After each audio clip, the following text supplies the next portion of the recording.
You talk about let's call it the hidden knowledge or the mysteries and whatever you want to call it. I call it suppressed information, because I believe it's something that's been withheld for whatever reason. And we can speculate around that, but I think there's a lot of knowledge around the principle of consciousness, but also our ability to manifest a completely different experience in life. I think life is designed at the moment, not just at the moment, it's been like that for hundreds of years, is designed to put these guidelines and these guide rails, and you're essentially locked in. If you decide to stay within those rails, you're locked in forever till the day you close your eyes and give your last breath. And not many people break free of that, be it in business, relationships, or whatever the case may be. The point is, they're there for a reason, because the more you know, the more you can experience, and the more you experience, the more you realize, everything is an illusion. It's what you've been taught to believe. It's not real. Welcome to another installment of Behind Greatness by Inspire. It's Luciano here as your host, as usual. And I'd like to, before we get started, getting into our next conversation, which I think our listeners will find, at the very minimum, fascinating. I want to remind the listener, please, if you haven't already, rate us and share with your family and friends. We are a non-for-profit, as again, most of our regular listeners know. We're a non-for-profit, also a charity. We've been doing this 12 years, the podcast for 3. We're all business owners here. We're going to be speaking to one as well very shortly. And we all give our time here because we just want to ask questions. We want to know what we don't know, which is what we're finding a hell of a lot.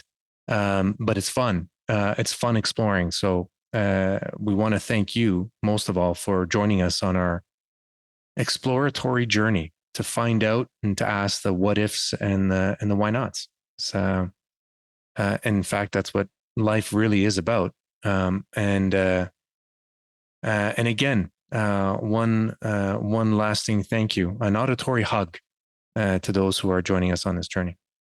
So here we go.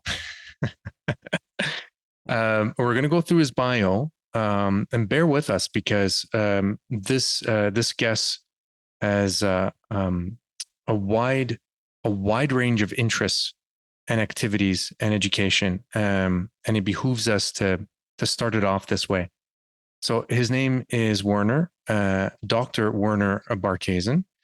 He is an entrepreneur, accomplished psychologist, keynote speaker, pilot, author, and executive producer with a storied career so far.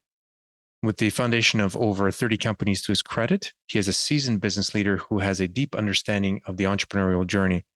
His first venture took flight when he was 12, and by 24, he had experienced a roller coaster of making and losing his first million. He is a member of the YPO.org and CEO.org. So young entrepreneur organization. Young Presidents Organization. Young Presidents Organization. And CEO.org, and the outgoing chapter chair for YPO Southern Sands. He actively engages with the global community of business leaders through these organizations. In 2023, he authored or is authoring the book entitled Kill Your Ego, Realizing Your Entrepreneurial Potential, where he shares his entrepreneurial journey and insights from interviews with successful entrepreneurs, politicians, and other recognized individuals. Dr. Barkhuizen has also made a mark in the entertainment industry, serving as executive producer for the critically acclaimed movie The Umbrella Man, which is featured here in Toronto, Toronto International Film Festival, and won the Audience Award at the Film Africa Fest in London. He was also a judge and founding member of the pioneering Big Break Legacy TV series, and that was in South Africa, correct? Correct, yes. He currently serves as a director, board member, and shareholder of 9 companies across 6 industries with offices and representation in 33 countries. His portfolio includes sectors such as psychology consulting, software marketing, mining, property development, healthcare, blockchain trading, and online media. Oof, oof. His professional specialties include psychometric assessments, talent management solutions, entrepreneurial leadership development, performance management, operational strategy. He has facilitated nine-figure US dollars merger and acquisition transaction, led a successful SAP implementation, managed turnaround projects in multiple organizations, consulted Fortune 500 companies, and the list goes on.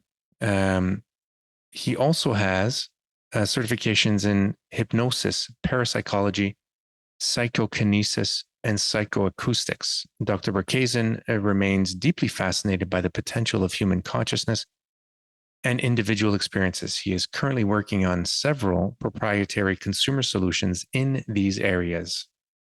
Welcome to the show, Werner. Thank you, Luciano. Appreciate it. And It's great being here. Well, it's a pleasure for me to have you on as well. It's a pleasure for us. Before we get started, I want to thank Colonel John Alexander, who was on the podcast and who put us together. So thank you to him. He's a great man. Another interesting individual. Yes, I agree. If that's how we want to define great here in this instance, Absolutely. Yeah.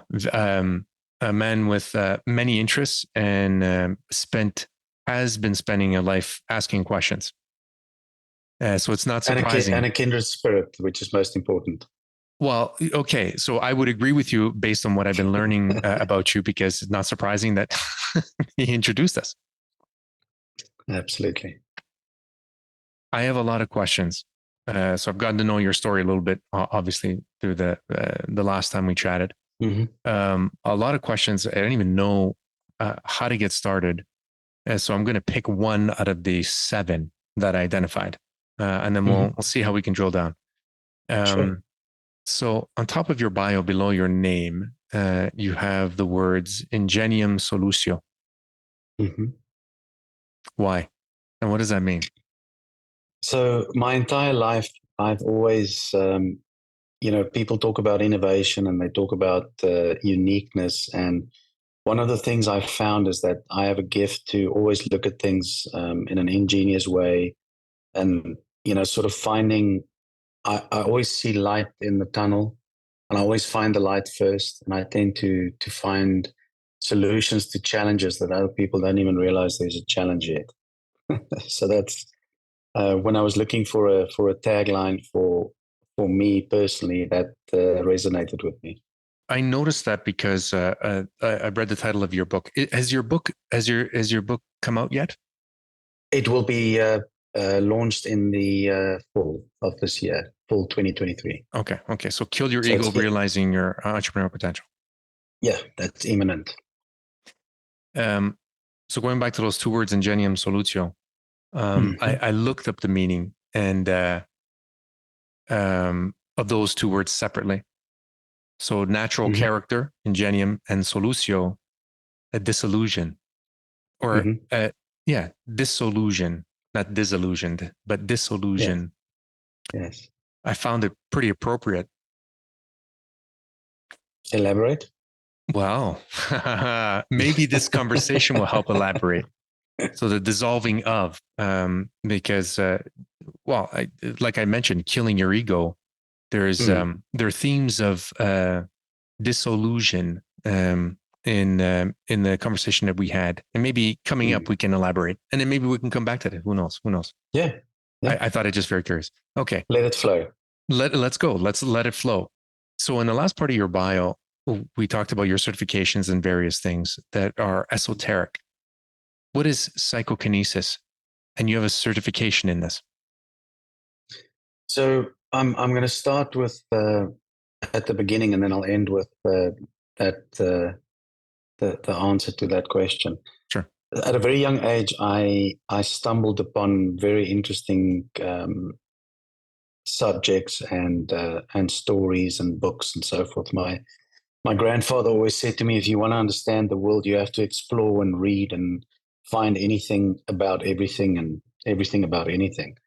And I basically spent a lot of time reading books. And for someone who's 13 or 14-year-olds, reading the books that I read is quite astounding, because it sort of led me on a path where I was able to explore many things, every single religion in the world. I've explored, found out a number of interesting facts and let's call it hidden mysteries that people misinterpreted or misunderstood, which I believe I understood or not, maybe in my own illusion. But at the end of the day, I became interested in things like levitation, um, manipulation of physical objects. I'll never forget one evening I was watching David Copperfield, and I was always fascinated by that. Then learned about Uri Geller and spent a lot of time trying to understand how is this done. Um, you know, started understanding frequencies and vibrations and was fascinated by the fact, for instance, that music at 432 megahertz sound completely different to 440, and it blew my mind when I figured that out. And then I also realized, the more I read, that you can physically manipulate objects with sound and vibration. Sound is vibration. Mm-hmm.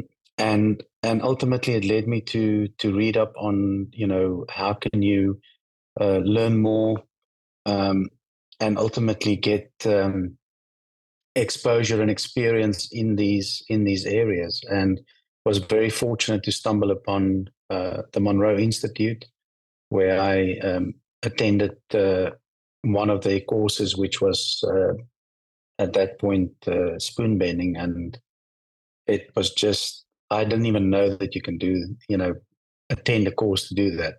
Um, More so bending my own spoons, which is now sort of I wouldn't say a party trick, but I like to show selected friends and family members how to do it.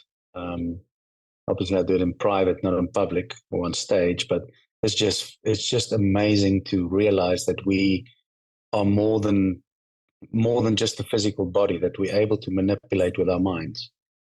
I've actually shared the principles with people during workshops where I run leadership training, and sort of as a conclusion to the day, to show the power of the mind, I teach them how to bend spoons, and it's fascinating how it changes people's perspective when they actually succeed. I would say around 70% of people that attempt it succeed, and it changes their perspective completely. So my reason for pursuing that was I understood the theory. In practice, I wanted to actually do this, and it's been, it's so powerful to realize what you can do with your mind.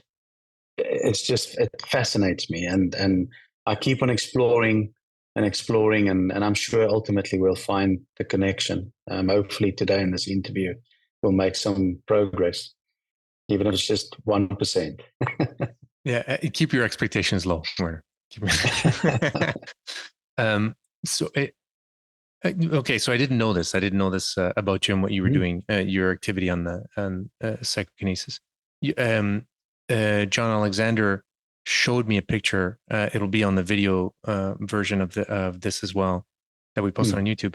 But I think he's got it an encased bent spoon that was done by Uri Geller in one of his sessions back in the 70s or 80s, back in the 80s. Mm-hmm. Mm-hmm. And for the listener, Uri Geller, we can put some background in the show notes as well. But he's come up as a name with conversations we've had with Russell Targ, Stefan Schwartz, Ray Hernandez. So the curious listener will find it out very soon. Yeah. Okay, so let's go back a little bit just to create more context to this, because you are a business owner yes. of various businesses, an entrepreneur. And one of the first things you told me, because I asked you, you have all these interests, you're spending all this time discovering things about our own consciousness and our non-physical reality. And I said, how much time do you spend of your day working on your businesses? So you said to me, jokingly or half jokingly, I think it was half, maybe less than half, 21 minutes. That's right. Yes. Bring us through that. So I realized around I would guesstimate 2010, 2012, we end up spending our working lives or our lives as adults, 20, uh, 18, 20 hours a day. I was at a point where I collapsed, where I just couldn't keep up with everything. And I realized I had to do something about this. And, after reading several business books, and I stumbled upon a few books that spoke about, delegation. One of the things I did was I was teaching people about delegation and optimizing your resources. I wasn't doing it myself optimally, and I just decided, you know what, I'm going to work myself out of a job really quickly. I need to find people that can replace me, and be it one person or five people or whatever the case may be. But I need to work myself out of a job. Otherwise, I'm not gonna succeed. And then I also stumbled upon the concept of working on your business versus in your business, and immediately instituted a protocol where I said within 3 years I need to be out of a job, and started looking at processes, systems, software solutions, and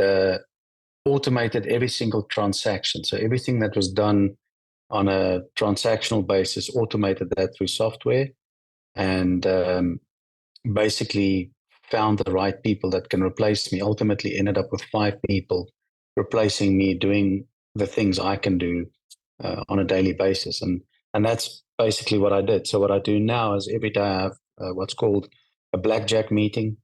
I call it blackjack meeting. 7 minutes, what are you busy with? 7 minutes, what are your challenges? 7 minutes, what do you need from me or another team member to be successful today? And that's the principle. And we do that every single day. And if there's anything offline that needs more attention, they'll email me and we'll have a meeting. But in essence, I spend most of my day researching, reading, focusing on client relationships. And, compared to 15 years ago, where I was, working in the business, details, focusing on every single little transaction, that's gone now. And that's, been really liberating. And what has that liberation allowed you to do? I think every human has a need for um, self-actualization, and that definition would be different for every single person out there. We all have different needs and wants in terms of what does self-actualization mean. For me, it meant that I can spend time researching what really interests me, which is consciousness, things like before it even became mainstream. I always believed that your brain is a receptor. It doesn't actually contain your memories. Because if you think of Christianity, the principle is when you die, um, you have eternal life. Now, how am I going to recognize you if my memories are my brain and my brain's dead? Mm-hmm. So, that meant to me, your brain cannot contain your memories, it must be somewhere else.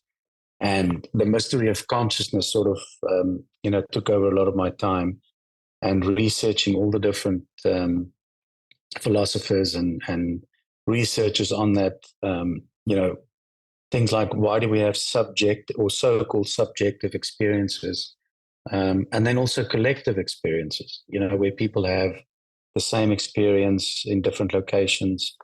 So all of these things fascinated me, and I wanted to understand, is it simply a case of our neurons computating all these complex stimuli, and then it's interpreted in the way we want to interpret what we've been taught to believe, or is it something that's really sort of a concept on its own unique existence, and it needs oxygen to function, or it doesn't need oxygen? Does it need a body? Does it not need a body? What is the principles? And I started researching that, and I spent a lot of time trying to understand these processes. And believe me, I don't even think I understand it 1% at the moment. So there's so much out there.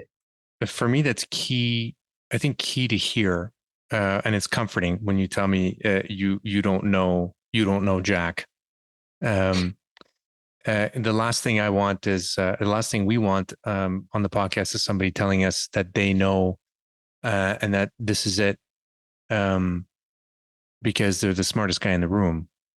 And that's one of the reasons why we actually have this podcast, so we can talk to the people who admit they know nothing but are actually searching. So I say this because we've had scientists and we've had writers and we've had some philosophers come on and talk to us about this particular type of exploration. So one of them was Bruce Lipton, who was laughed at in the late 60s. He realized that cells, and you probably know about Bruce Lipton, that cells beat. Okay, so the brain of the cell is actually not in the center of the cell. And he was running experiments that were based on distance and how cells would react from the same organism when they're 100 kilometers, 100 miles away, and they reacted the same way. So he was laughed at for about 20 years, 25 years, until, of course, the science that he pioneered became part of the curriculum in high school science. Which is amazing because my kids, I found out from my kids that they were in high school when we interviewed Bruce Lipton. We're actually learning epigenetics. I had no idea. But another one was Diana Pasulka. And Diana, so you know Diana Pasulka. That's right. And about her book as well. Loved her book. So did we. So we had her on. We had her on because of this. But she started to research things inadvertently. She didn't know what she was seeing in the research of written accounts of the last 1,000 years. Brought this up as a casual curiosity to a friend of hers who actually was curious about these things and recommended to her to look into this further. And so she spent 6 years researching these kinds of phenomena, quote unquote. So the inexplicable. So things that people would see in the sky throughout history. And that brought her down 1,000 rabbit holes. We call them rabbit holes, but they aren't. We think that they're, I'm getting to the question, by the way. We think what she was finding out is knowledge that has been forgotten and also blacked out. Yes, suppressed. Correct. That's also what I meant. Suppressed. Correct. Yeah, you're more truthful there. So one of the things that prompted her to research it is that she remembered as a child her brother being chased by an orb. Yes. And that was forgotten in her family, but it reminded her of that experience 20 years prior. You had these experiences as a child and continue to have them with orbs. Yes. Shall we open up the plane this way? Absolutely. So I think maybe again start with the most recent experience. I was sitting around the dining room table with a friend. We've known each other for about a year, and out of the blue, he just said to me, "Have you ever seen an orb?" And I was stunned because we had never spoken about anything in that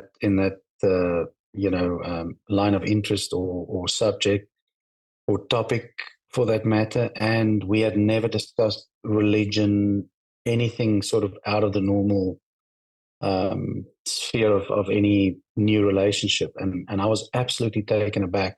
And we started talking and then realized we have so many things in common, which included my experience as a child, where I grew up on a farm, and in the middle of the night, this orb shone its light on my window in my bedroom, and from that day, I had several experiences, and we were both amazed by the fact that we had researched the same books, had the same experiences, and had similar friends and acquaintances in common. And it was just very surprising. So we stumbled upon that conversation that evening, and then also he put me in touch with Chris Bledsoe, who's very well known as well for his book UFO of God. Chris and I have become really good friends, and Chris basically implied that he was told by the orbs that he was going to meet me in that particular space and window of time. And when we engaged, he also confirmed, and they confirmed that I'm the person he's supposed to meet. So Chris and I have had a very close relationship and embarked on a number of projects together now, which I found fascinating because, things like synchronicity comes into play here. Jung spoke about acausal synchronicity, and my thoughts at that point was, there's sort of at a non-conscious level, our connection, which is mostly inexplicable, became a reality because of one, my thoughts in that moment, his needs and thoughts in that moment, and then this, call it, universal experience that connected us. It's impossible for me to meet a man 17,000 kilometers from where I come from, and end up being in the same area in the same point in time, which really, begs the question. We control most of our reality. We are taught to believe that we control most of our reality, but the point is maybe that's not the case. And if you think of the non-conscious that accounts for 80% of our behaviors, how much of our non-conscious is controlled by a potential, let's call it an overlord or a owner of our avatar. If we think of what Elon Musk has said, we live in a simulation. So these are all the things that I explore, and just the experience for me is on its own amazing. But my question remains: is why are we experiencing this? What is the purpose? Is it benevolent? Is it malevolent? Is there a message? I've asked many times, what do you want from me? Why are you here? And I've experienced mixed. When I say mixed messages, thoughts would come to mind, and I've had instances where I would sit and ask that question when the orbs appear to me, and I'll go into Amazon and buy a book and read the book, and in that book there's something that leads me to another point or another direction. So that's been my experience, and what's fascinating is my children, and Chris has confirmed this, that it's also been confirmed to him by this being, is that they love my children and they engage with them frequently. So if I go outside with my youngest, within minutes we have orbs appearing and playing with us, and it's just, on the one hand, a fantastic experience. On the other hand, I'm questioning, why is it happening and why to us? What's in it for them and what's in it for us? Have you gotten any answers from your questioning yet? The thing is we think we know, but we don't know what we don't know. So I can say yes and I can say no because I don't understand what, like I said, it leads me to situations where, or people that come across my path. So, I had a recent engagement with someone that, again, I never in my life would have dreamt of meeting or engaging with a person with that experience and knowledge of these things. And it, again, came out of the blue. And in my mind, this was confirmed by them. They said, you will meet that particular individual, and it happened. And that, so to me, that's why I say we have this reality that we live in, day to day, and then suddenly these things happen, and you start questioning what is real and what is created for us and what's created by us. Oh, what's created for it? Okay. So the question I ask myself when I hear this, and as you've related this to me, do you think these orbs are a connection to your memories? Like you are, the reason I asked this, let me give background or context to that question. That maybe you, and let's take Chris Bledsoe, because you mentioned him, because he's, I know his story, not very well, but I know it well enough, I think. Maybe that you, or whatever it is that you are, is connected to Chris Bledsoe, and there is a remembering that's happening. That you just happen to come into, move across the ocean from South Africa to North Carolina, and you are communicated to in these synchronistic ways. But it's not synchronicity, because those orbs perhaps are a bridge to real memories that are not stored in your brain, but in the ether, as you had mentioned maybe 10, 15 minutes ago. Yes. You know, in part of that, as well as some form of premonition, where I've had, you know, I would have these thoughts about things that could potentially happen, or would, I sort of preempt, and I'll go to the smallest detail, where I could actually, prior to seeing it happening, I actually already experienced the outcome. And to me, you know, that sort of touches on things like dualism, perhaps even the multiverse, or multiple timelines. And I think what happens is, the more we expose our minds to these, call it hypotheses, or we start experimenting with these things, and we open up, you know, we become open to the potential experience. I think the world allows you to see beyond this controlled moment in time, you know, our reality that we experience.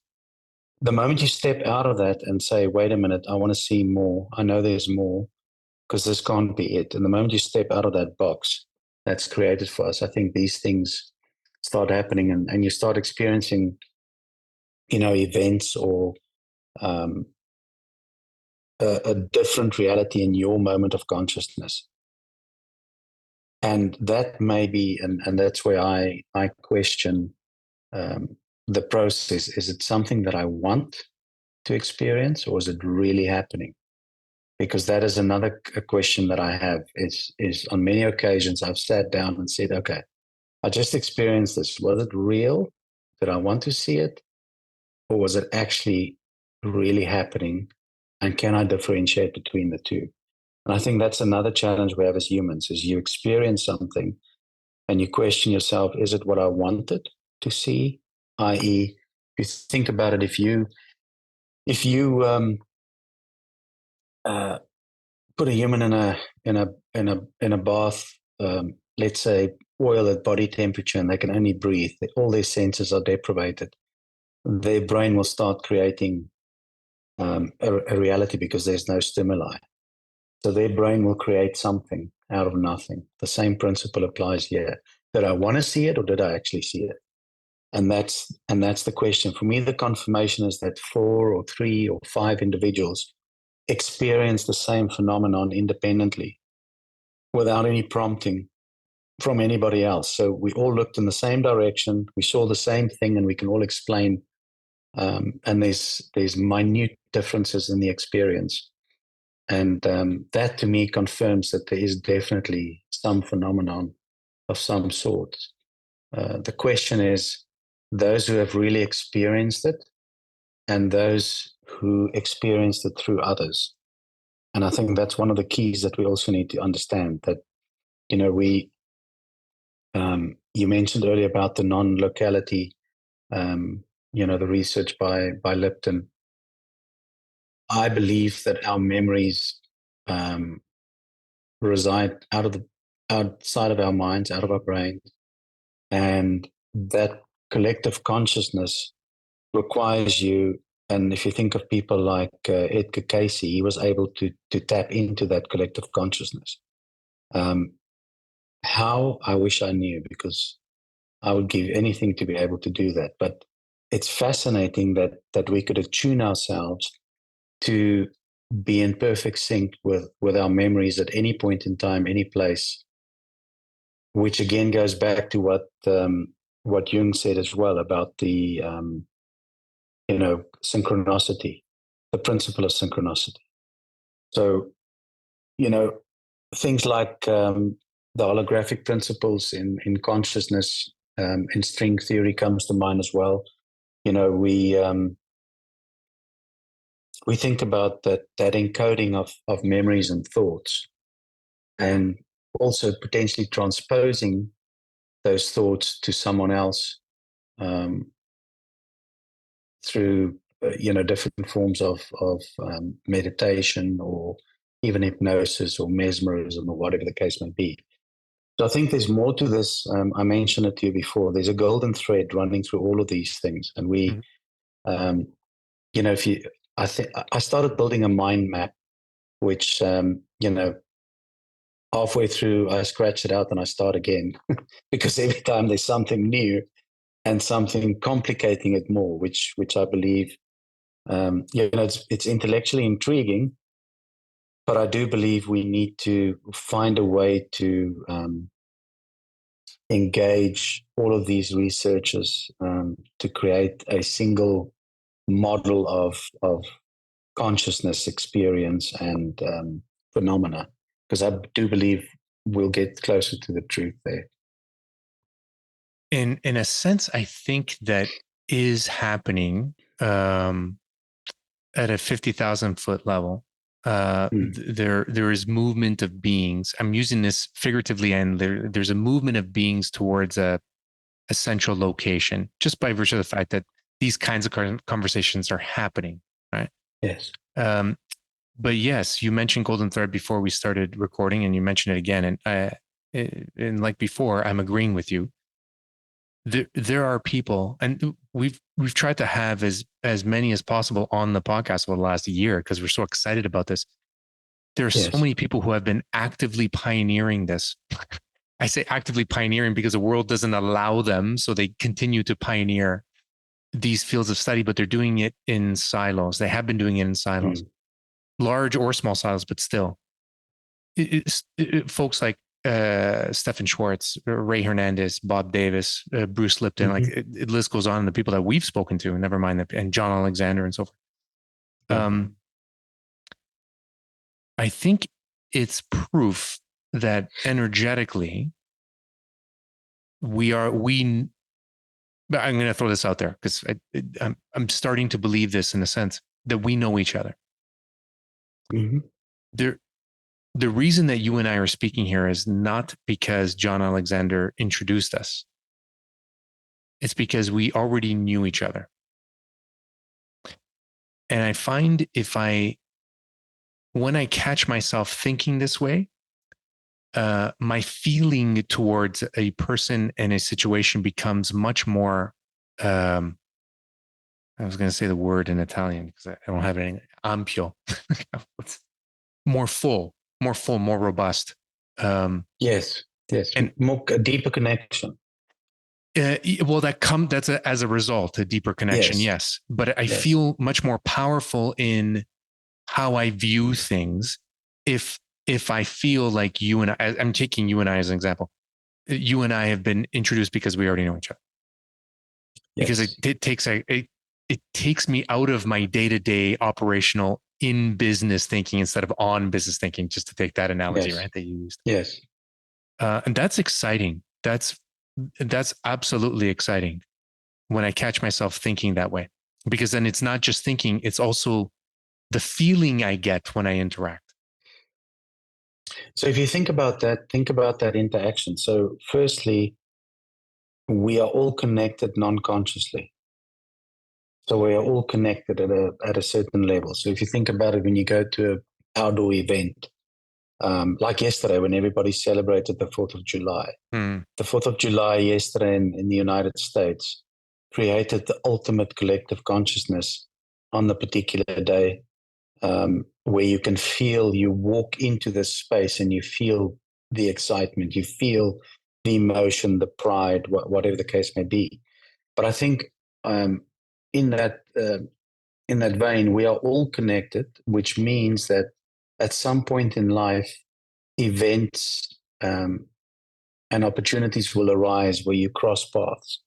The fascinating thing is, for instance, my wife, we realized that for, gosh, our entire school lives, we cross paths at the same events, the same school events, inter-school events, provincial events. We cross paths many times, but we never recognized or acknowledged each other for whatever reason. I mean, there's thousands of kids, but the point is, we cross paths and in multiple ways with first, second, and third degree connections. But the point is, we met later in life and realized this. So we're all connected at some point, and I think the universe will conspire to create that meeting or that moment when it's right. And it takes me back to my statement earlier. And the question is, when and why is it right? And what's the purpose? Yeah, and let me add another question to that. Why are we separated? So if that's the case, then why are we separated? Why is it that the universe is conspiring to bring us together? Is there something that has happened that has us convinced that we're separate? Like, why is it that we are in a position where we need to figure out whether we're remembering something or not?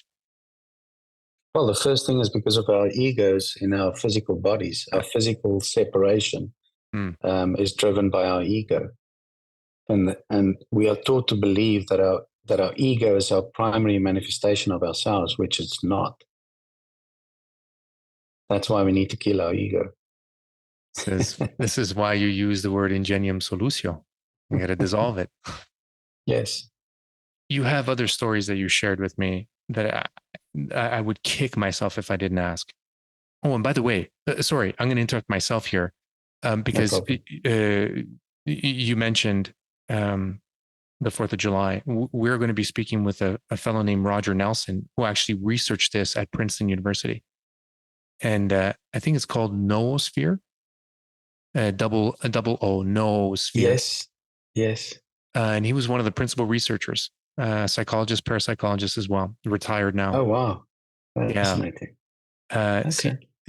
Again, I introduced to him by Stefan Schwartz. And I think this is all a re-remembering. I think this is all, like you talk about the golden thread. It's being threaded. It's being threaded. You had a story that you shared with me where you met the grandson of Gandhi's grandson. Bring us through that, if you don't mind. So a very good friend of mine introduced us. And again, it was one of those, I was busy exploring the principles of mesmerism, hypnosis, and essentially astral travel, all of these concepts, and attempting to understand consciousness as a construct, and stumbled across this opportunity. I've known this particular friend at that point. I'd known him for more than a decade, and he said, "Well, on Friday evening, I've got Gandhi's grandson with me, and come and have dinner." And I was blown away. And when I walked in, we had this instant connection, and we started talking about mesmerism, and because in his case, he's a qualified mesmer. And I said, "Well, I'll be your subject, mesmerize me," tongue in cheek. And the next moment, we started moving furniture around, and he put me in the middle of the room, and he said, "Here we go." And wow. I was mesmerized, and it blew my mind. It was absolutely amazing. I've been at that point. I was already trained in hypnosis, and I've researched all the different practices like Reiki and so forth, which all stem from mesmerism. And I'll never forget my family and my wife was completely freaked out because I was convulsing and my eyes were rolled back, and I was on this. And what fascinated me is I could do nothing. I could not do anything physically, but I could hear everything, and I could see myself on the chair, and that to me was an amazing experience. And I said to him, well, tomorrow morning, 9 o'clock, you're at my house, we're doing it again. And I then video recorded that and the whole session, and I've watched it numerous times. And again, what fascinated me is I left my body physically in that session, and you can see my body on the bed. You can't obviously see me, but I looked at myself from different angles and different perspectives in the room, but my physical body was on the bed, and that really triggered my interest further into astral traveling and all the associated practices. Which again, you talk about let's call it the hidden knowledge or the mysteries and whatever you want to call it. I call it suppressed information, because I believe it's something that's been withheld for whatever reason. And we can speculate around that, but I think there's a lot of knowledge around the principle of consciousness, but also our ability to manifest a completely different experience in life. I think life is designed at the moment, not just at the moment, it's been like that for hundreds of years, is designed to put these guidelines and these guide rails, and you're essentially locked in. If you decide to stay within those rails, you're locked in forever till the day you close your eyes and give your last breath. And not many people break free of that, be it in business, relationships, or whatever the case may be. The point is, they're there for a reason. Because the more you know, the more you can experience, and the more you experience, the more you realize, everything is an illusion. It's what you've been taught to believe. It's not real. You're a father of 4 children. That's right. How do you communicate this to them? What's interesting is my older kids are easier now because they understand more when I let them read and I explain. My little one has this amazing intuition. Both my little ones, actually, my son and my daughter. He's 9 and she's 12. They have this amazing intuition. And when I say things or explain it, I try and simplify it, the concepts. And sometimes they'll have a comeback, which is exactly what I wanted to say. And they'll say, "Oh, is that what you meant?" I'm like, "Yeah, okay." So again, I think we, for instance, I'm very critical of the schooling system that we have in the world. In the world. The schooling system yes. in the world, yes. It limits our potential to a great extent. And I'm not saying schools should teach mesmerism or astral traveling, not at all. What I'm saying is the thinking, the way we are taught to believe, and the way we are taught to think and interrogate and challenge. It's one of the things I always, when someone said to me, 1 + 1 is 2, I said, who decided 1 is 1? Why is 1 1? I'll share a quick story that I started to share with you before the recording. I listened to the episode that we had with Stefan Schwartz with both my kids in the car, a long road trip. And at one point because there are 2 parts, Stefan reminded us that people that we have called geniuses or brilliant in human history were people often who were in touch with their non-intellectual existence. So people like Leonardo, like Da Vinci, Isaac Newton, Einstein, they were in touch with what their dreams were communicating, what meditation meant for them, what non-thinking and non-left brain activity taught them. And there was a word that he used, and that it makes so much sense, because when we look at all the people who have trailblazed, like let's pick on Bruce Lipton, he had a revelation. Yeah. And people who have a revelation It's not because necessarily they were looking and they were working on a specific formula on a piece of paper. It's because they stood back and entered a different dimension of existence, or accepted a different dimension of existence, and had it called to them. They accepted that it was called to them. I mean, I think that's the definition of revelatory. True. Yes, absolutely. That's what's not taught in schools, that stepping back and absorbing what you can outside of what schools now teach you, or schools have always taught you, is to think critically. Fine. But if you step back, maybe it's not just about thinking. Maybe it's about opening up the portal and accepting what comes.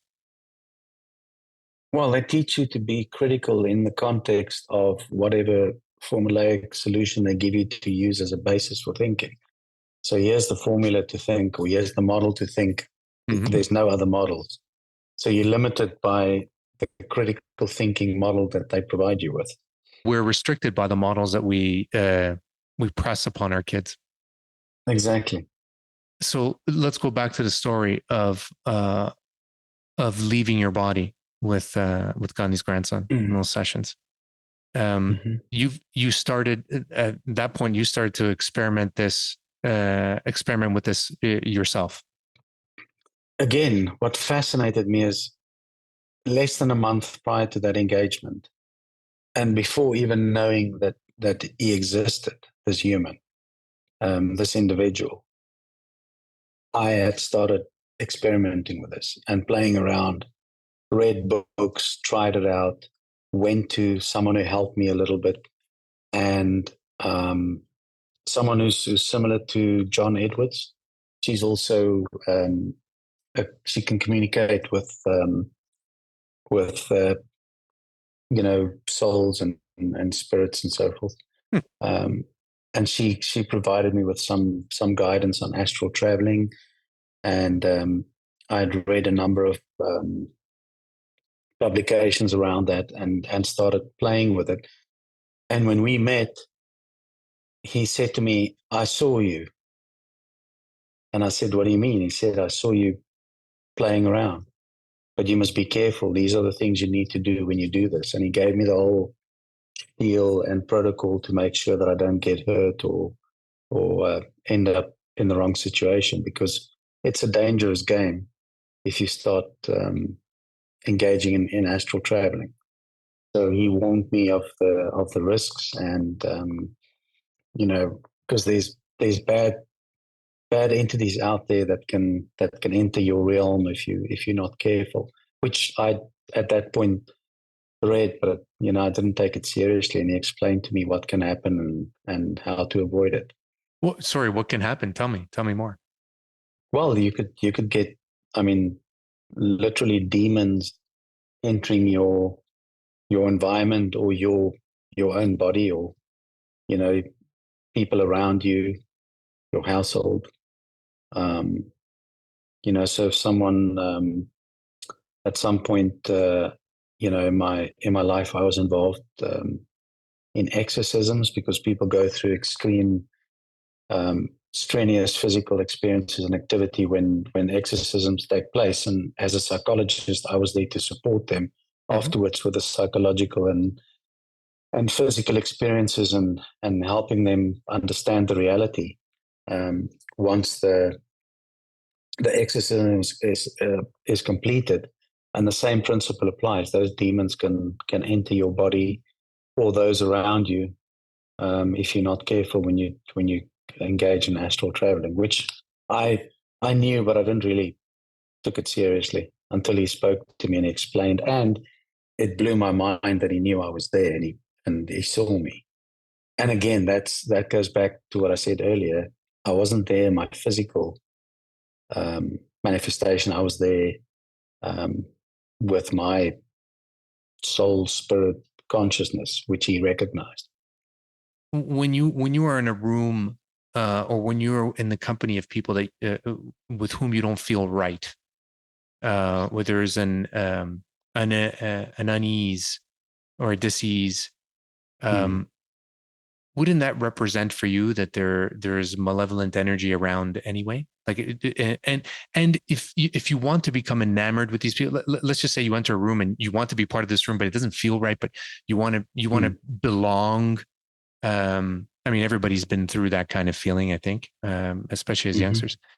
Aren't you leaving yourself prey to that kind of what's the word? What is the word?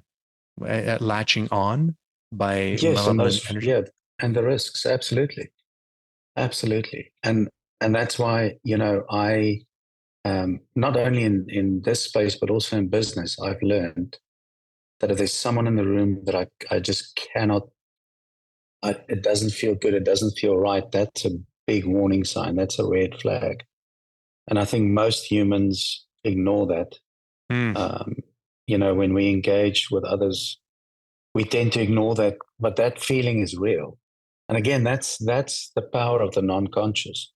If you think of basic principles in psychology, when you walk into a room, in the first few seconds, you make a judgment and you determine whether someone is trustworthy, whatever the case may be. Depends on your focus, or your reality, what you've been taught to believe. But in those few seconds, something doesn't feel right. Trust your gut, because there's a reason for that. That's the non-conscious at play. I think every entrepreneur, whether budding, successful, or unsuccessful, would agree with you. So, Yes, and that's another thing. That's another model that's not pushed in school. It's a trusting your exactly. gut model. Yes, yes. Intuition. Yeah, better said. Better said. Yes, Listening to the inner yes, voice. Um, yes. you refer to asking questions to another entity, or asking questions to the outside. Is that you listening to your intuition, or is that something more? Is that something different? Yeah, I think it's two things, Luciano. The first one is I I understand that we can basically manipulate our own reality, to the extent to what we want as a reality. In other words, I can BS myself, make myself believe something because I want to believe it. Mm-hmm. Um, and some people live their lives like that, but we would classify them as, maybe a borderline personality disorder or a narcissist. They lie to themselves and others to the extent that they believe their own lies. The point is, as humans, if you really want to believe in something, you'll create a reality that's as close as possible to that reality that you want. So when these things happen to me, I question it and I try and explain it. Um, I call it extrospection. So I look at myself from the outside in. So I try and understand what just happened, and was it real, or was it something I wanted to happen? Is it something that I wanted to believe, or is it real? And there's several ways to verify that. But one of the questions and the experiences that I've had two entities that I've also discussed with other folks in this space that appear to me. One was following me one evening in my backyard, and at some point I just stopped and I said, "What do you want? What do you if you can't tell me what you want and you're not going to talk to me, then leave, and don't come back until you want to tell me what you want to tell me." And I immediately phoned, in this instance, I immediately phoned Chris Bledsoe, and this was late at night, probably 11:30 or something. And I said, "Chris, this is what just happened." And he said, "What did you do?" And I told him, and he's like, "That's the thing. That's what you need to do." Because they will engage if there's something, and sometimes they just there to distract you, or distort your beliefs. And it happened a second time, and since then it hasn't happened.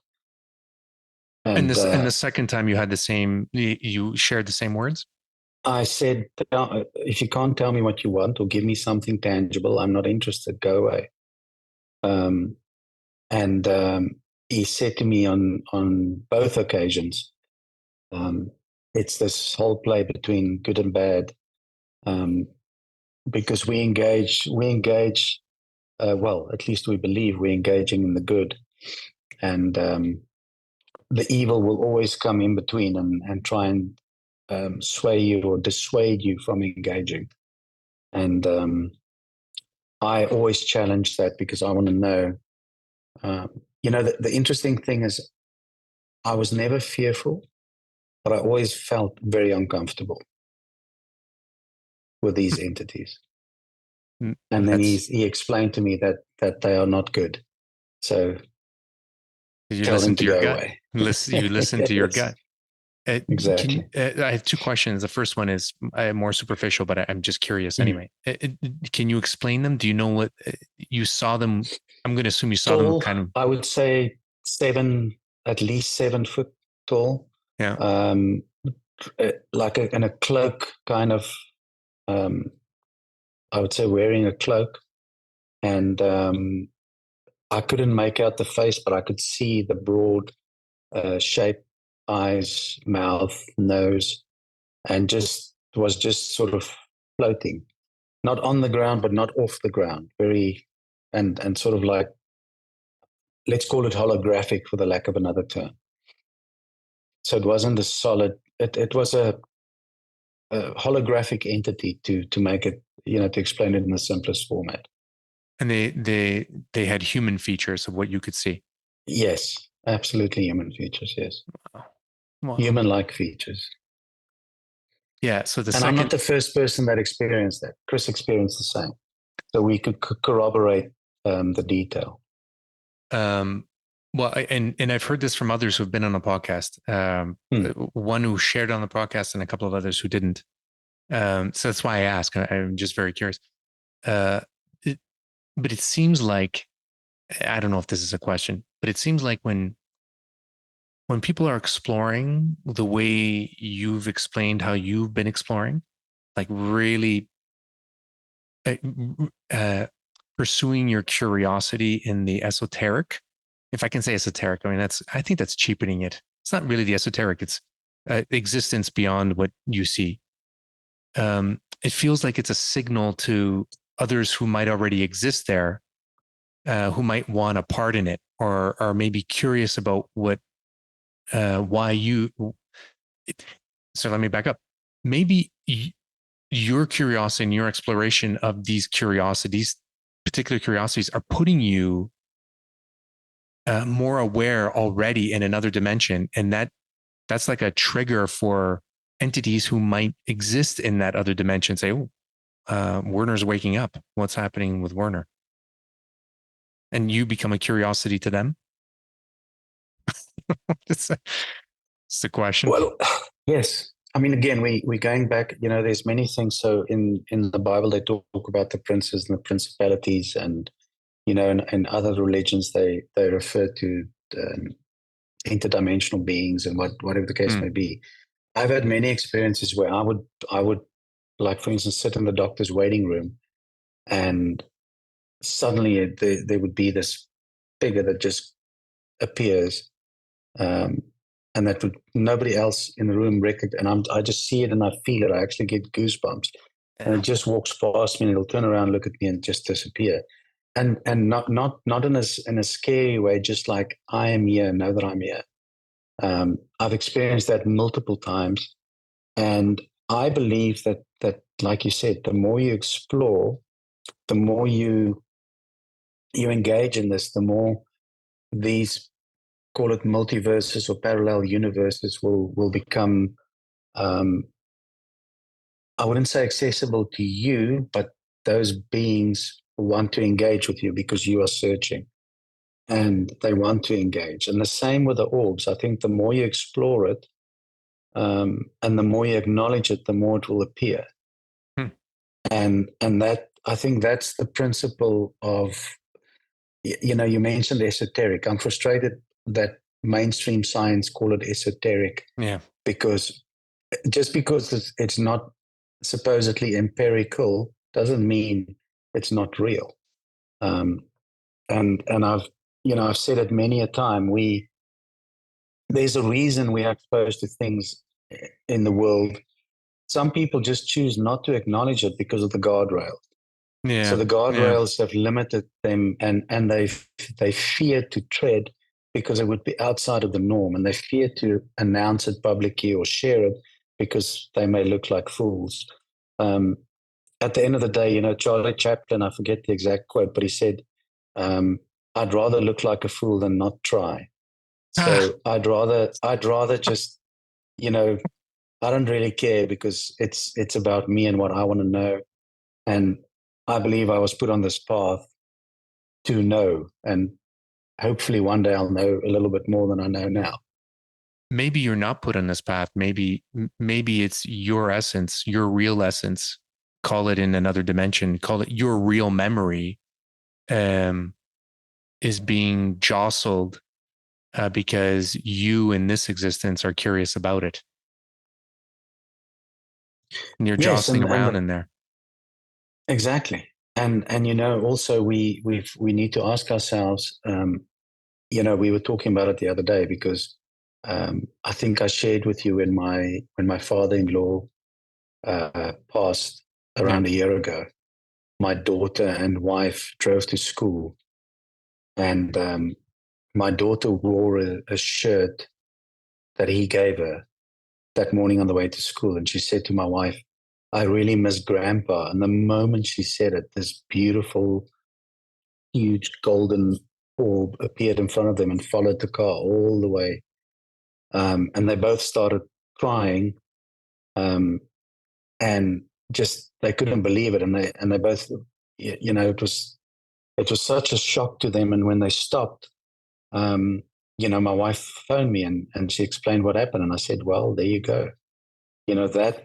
That's an example of an engagement, because I still believe when someone dies, we have 100% access to their spirit or soul, whatever you want to call it.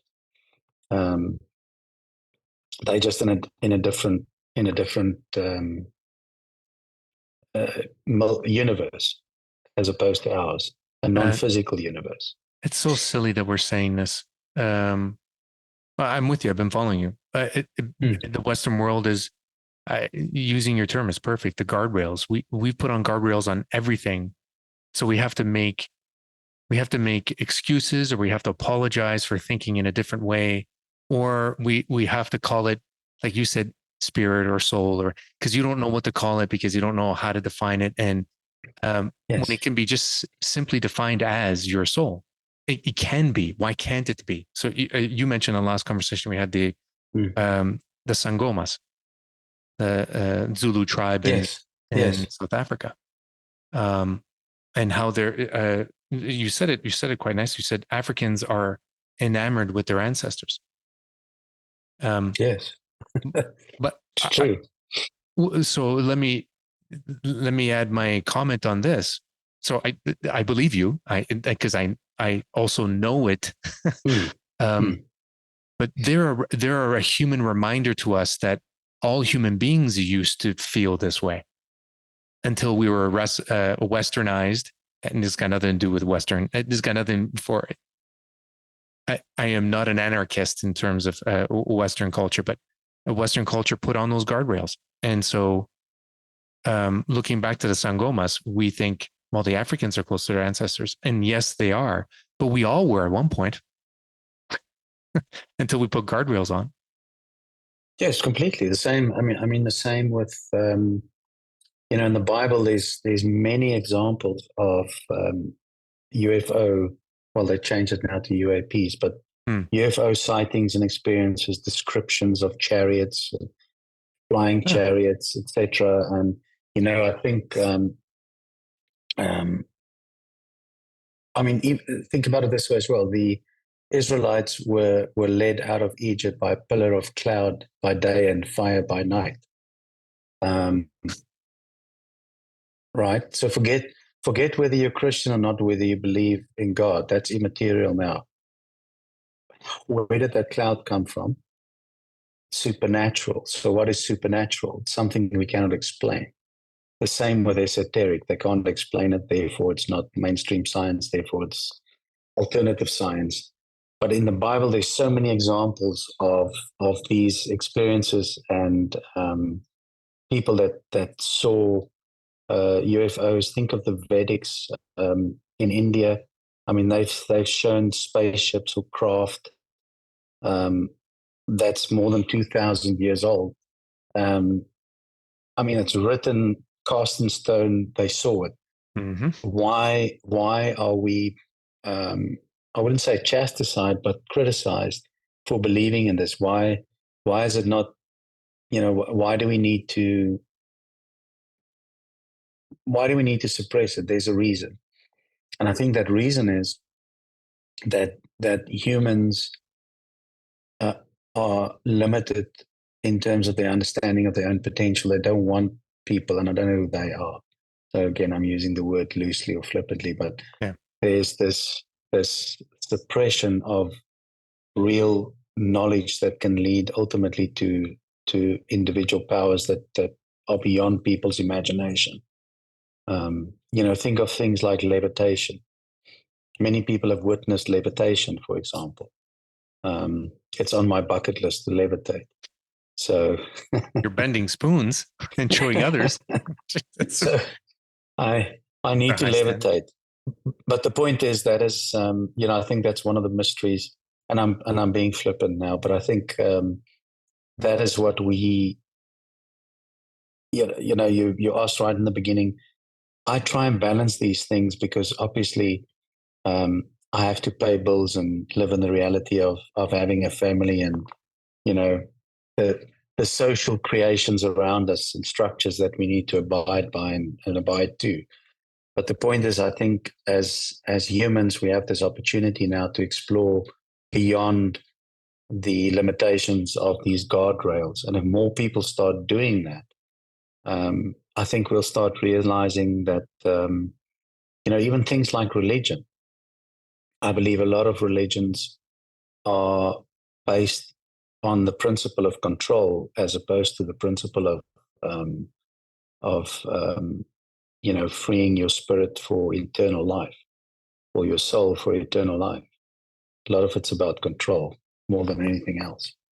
You are freeing in some sense. Allow me to ask this if you're good with it. Freeing yourself by trying to replicate what you started to experience with Gandhi's grandson. To go back to that, you shared with me that you've been able to do it on your own, with agreement with others as well, to corroborate your stories as you leave. Yes, as and you experiences. Yes, it brings and to share messages. Okay, bring us to an example quickly, if you don't mind. Where I'm cognizant of the time. I know we've gone a little bit over, so I just want to. Oh, completely and off track. As we need a day for this. Yeah. But yes, basically agreeing prior to engaging in the astral traveling to agree where to meet. So choose a location, common location, or agreed upon location. Agree on something we're going to share, and then corroborating that with a third party that doesn't know what we're going to share. So we would say you and I would meet in Hong Kong, and I will give you a little note that says, "Good to see you. Hope you have a safe trip back home." And then the third party would corroborate the meeting as well as the message. And that is the way to do it. That's the basic, most simplest way of doing it. And you've been able to do it, or you have been doing it. I've been doing it on more than one occasion. Yes. So having go ahead. And having conversations with people. Yes. Who are going through the same exercise. So the people you've agreed to. Yes. So leaving your physical body and traveling, meeting that other person also out of their physical body, having a conversation with them, and then re-entering your body and having it verified by a third party.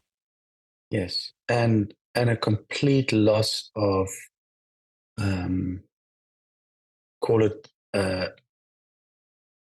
time. Time became completely immaterial. It felt like hours and hours, but it was actually minutes, which still fascinates me. The whole time space conundrum, because we, um, again, don't want to get sidetracked, but months, we have 12 months in a year, but the lunar cycle is 28 days. So it cannot be 12, it must be 13. Menstrual cycle is 28 days. So all of these things, and that whole, the experience of time travel, and astral travel, I believe is independent of time.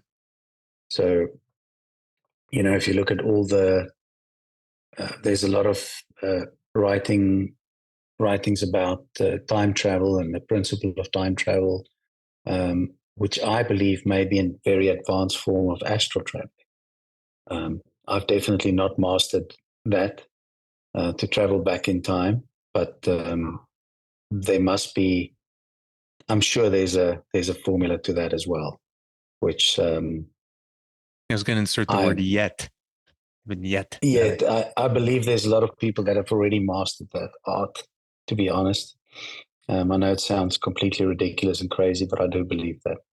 Well, I mean, the people that we've had on the podcast, like musicians, tend to tell us this. Joan Koenig, who runs a music school for kids in Paris, American Paris, and she told us when she was 15 and she floated out of her body, she felt like she was being called and taken by a large hand. Yes. A drummer who just saw himself drumming from the ceiling, which always has me ask, what role does music have in the liberation or in the freeing or in the reality of time travel? I mean, there's got to be something there. But I mentioned earlier 440 versus 432. I'm not an expert at all, but I can tell you, if you Google it on YouTube, you'll be astounded. So we will, and I say we because I'm speaking also for the listener who's still hanging on here listening. Sorry, last question on this then.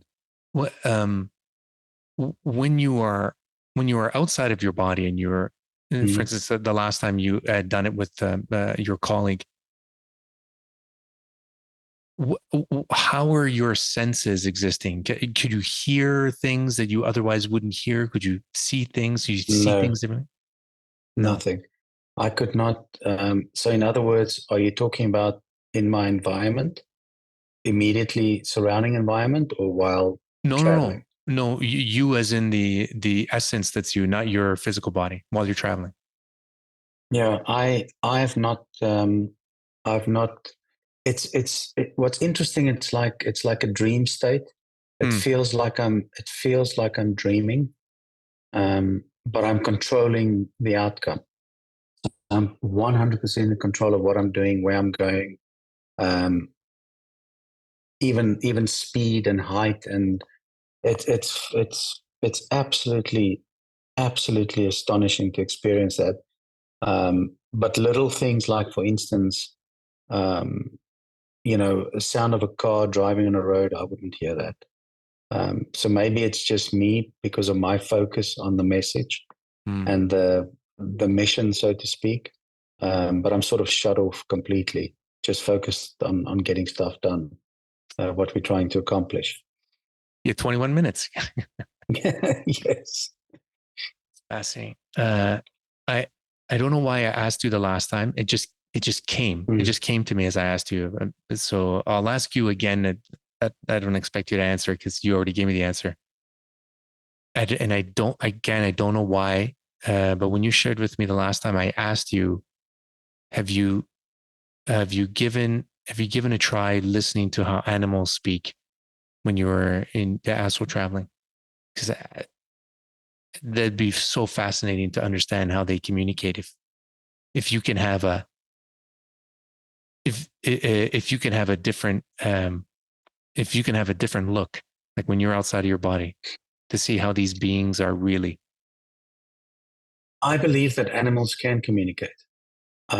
We actually, my daughter loves animals, and she has a little Shih Tzu, that she's trained now on, little tricks and what have you. But from a communication perspective, I think it's very much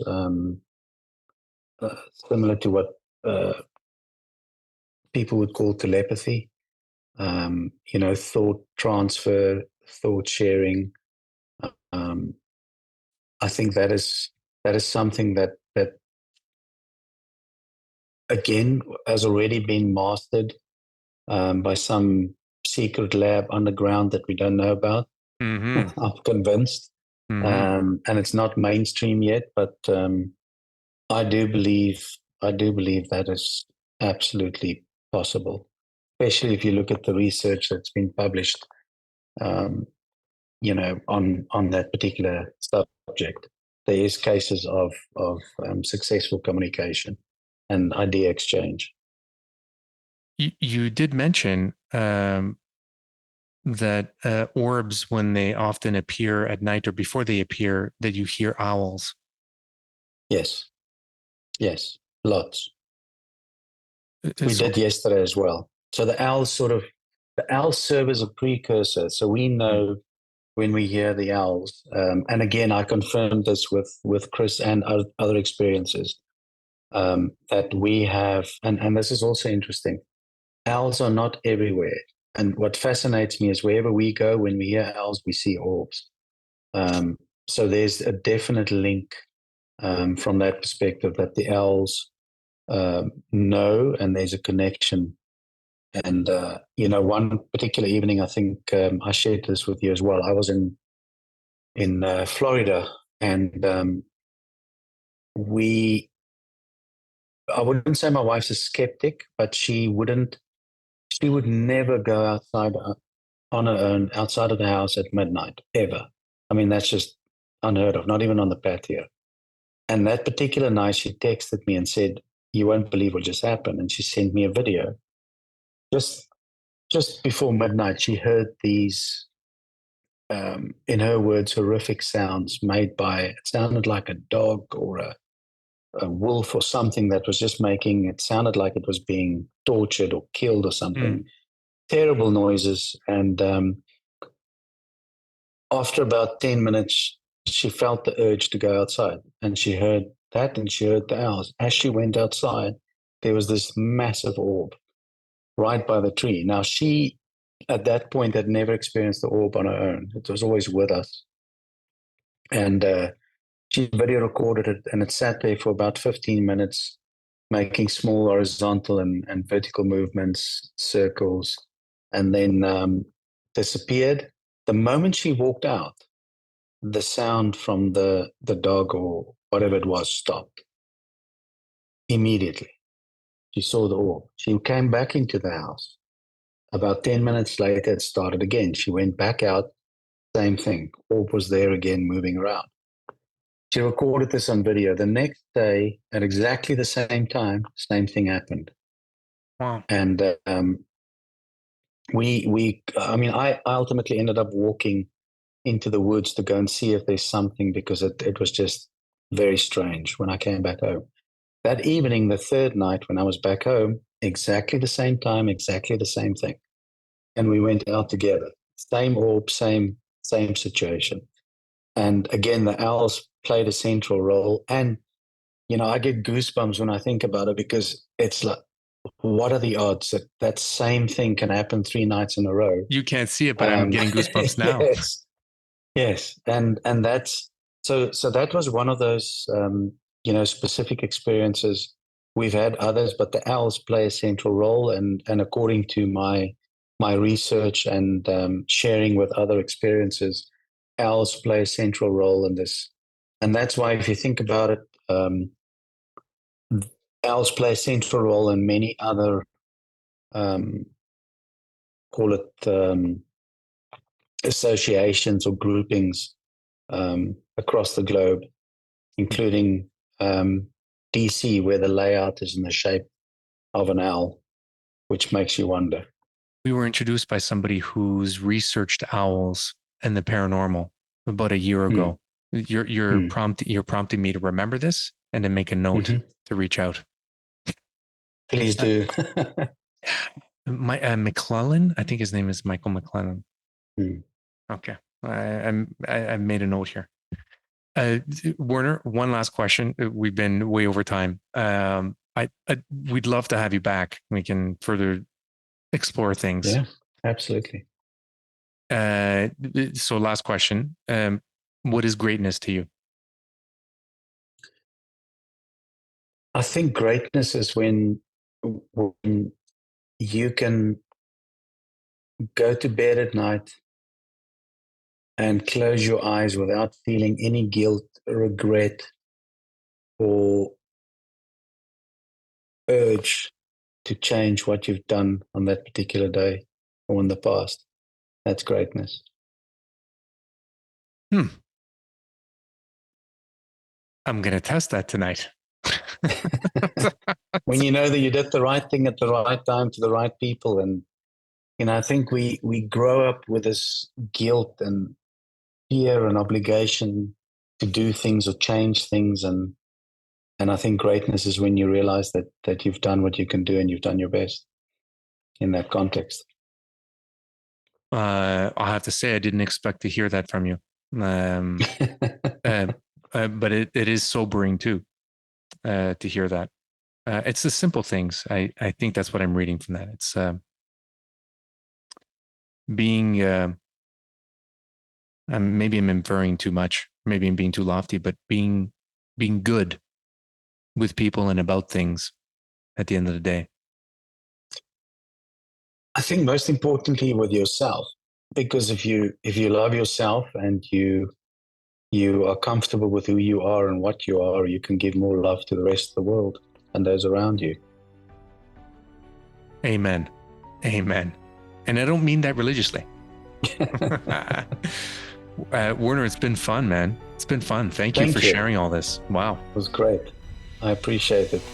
Hey, it's Enrico Colantoni here, actor, director, and dedicated napper. Like what you heard today? Make sure to subscribe to Behind Greatness and share with your friends. And consider donating to help us produce more great conversations at behindgreatness.org/donate. Until next time.